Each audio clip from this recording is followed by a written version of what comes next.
Nous accueillons aujourd'hui Monsieur Tariq Ramadan. Merci d'avoir répondu à notre invitation. Chacun vous connaît. Vous avez été formé dans plusieurs universités occidentales, ainsi qu'au Caire. C'est d'ailleurs dans cette ville universitaire d'Al-Azhar qu'a eu lieu un débat sur la question d'ailleurs du port du voile intégral.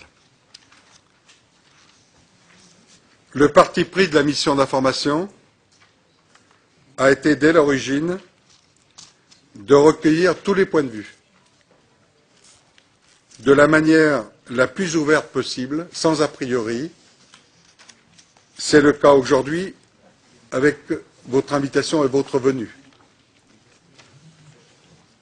Je ne veux pas revenir sur vos écrits, sur vos interventions personnelles, médiatiques, et je ne reviendrai pas non plus sur les débats ou les polémiques qu'ils peuvent susciter. Ce n'est pas du tout le sens de cette audition d'aujourd'hui. Nous vous recevons aujourd'hui pour connaître votre analyse, votre point de vue, que nous voulons confronter avec la mission parlementaire sur la question du voile intégral, ce que recouvre le voile intégral, au-delà de la question du voile intégral, quel jugement vous portez sur cette pratique? Est-il une prescription de l'islam?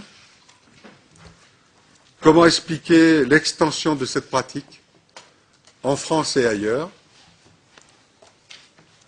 Est-elle surtout le fait de femmes converties ou traduit-elle plutôt un retour au nom du Coran d'une conception de l'islam des origines et que certains musulmans soucieux de manifester une visibilité dans l'espace public? Le voile intégral représente, selon nous, le symbole même de l'asservissement des femmes et la traduction de l'inégalité des sexes. Quelle est votre réaction face à cette forme d'asservissement sur lequel des jeunes filles mineures sont concernées? Je vais vous laisser la parole pour un exposé introductif qui ne manquera pas de susciter de nombreuses questions. Je vous laisse la parole, Monsieur Tariq Ramadan. Merci beaucoup d'abord de cette invitation ici et de cette introduction. Donc comme le temps est court et le temps est compté, je vais directement aller au cœur de la question, au-delà des considérations. Je pense simplement que sur la question du niqab, c'est-à-dire ce qui est le voile qui couvre la face, ou du niqab qui est de ce point de vue-là également un voile qui couvre la face, mais qui est une tradition plutôt asiatique que l'on a connue et dont le nom a été propagé à travers le monde à partir de la tradition et de l'expérience afghane. Je pense que ce qui est extrêmement important dans un débat comme celui-ci, aucune décision de droit ne peut être prise s'il n'y a pas au préalable une clarification des terminologies et des enjeux. Et donc, pour ce qui me concerne, ce qui me paraît le plus important, c'est effectivement de commencer par un travail de clarification. Donc, je vais utiliser ce moment qui m'est donné d'un propos introductif pour articuler trois choses, à savoir... Monsieur Tariq Ramadan, une vingtaine de minutes? Oui, c'est ce qu'on m'avait dit, j'essayerai de m'y tenir. Je m'y tiendrai, donc en l'occurrence, pour être précis. Donc, d'abord simplement une discussion sur la dimension théologico-légale d'un point de vue islamique de cette question. Ensuite, dans un deuxième temps, effectivement, de me poser la question de savoir quels sont les objectifs, ce à quoi nous voulons parvenir.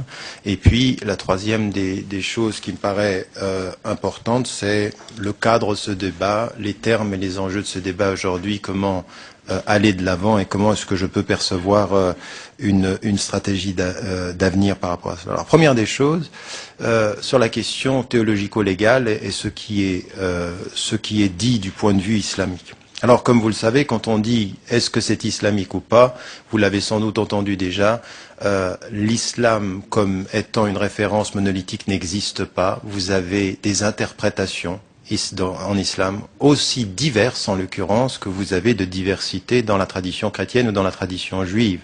Cette idée d'avoir l'islam modéré d'un côté et l'islam fondamentaliste de l'autre dit plus sur l'ignorance de celui qui qualifie les choses ainsi que sur celui qui connaît les réalités et les dynamiques. Car dans la tradition musulmane, il y a 7, 8 tendances qui sont extrêmement complexes. Vous pouvez être à la fois rationaliste et dogmatique, vous pouvez être conservateur et ouvert, vous pouvez être réformiste de différentes tendances. Donc les choses sont extrêmement complexes.